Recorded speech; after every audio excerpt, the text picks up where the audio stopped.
Hey there, everyone. Jim here with Fantasy for the Ages, coming at you with another of our Tiny Talk episodes today.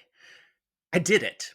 I finished John Gwynne's epic four-book series, The Faithful and the Fallen, so I'm back today with another book blast, one more time to share my reactions to Book 4, Wrath.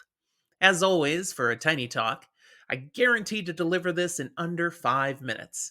If you enjoy this, like the episode, check out our other Tiny Talks, as well as our longer form content, and we do hope you'll subscribe to the channel.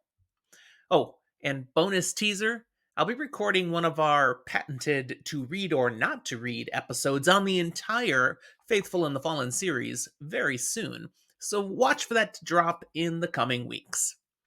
Okay, Wrath. Love, love, love, love. This was pretty much an adrenaline rush from start to finish, with the wrap up and payoff of everything heretofore just poured out at the reader, kind of fire hose style. So many big finishes, so many jaw drop moments.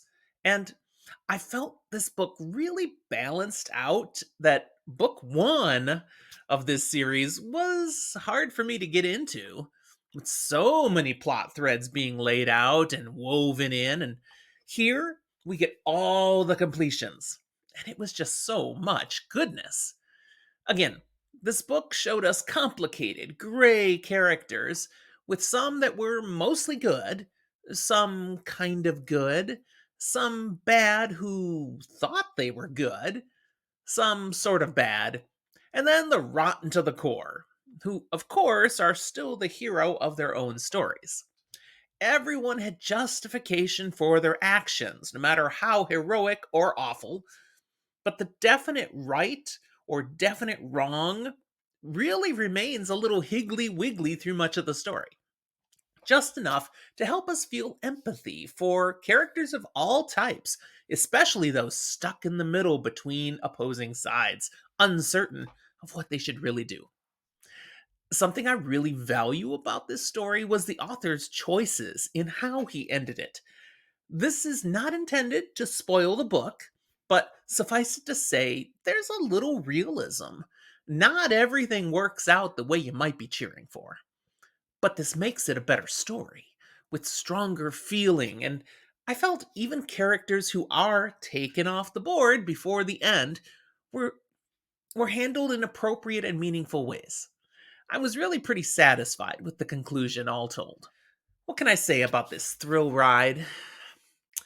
Well, I'll tell you, if you want a book with action, suspense, tension, impossible odds, and the heroic last stand, this is that book. And I also appreciate that author John Gwynne didn't lean too heavily into the fantasy tropes here.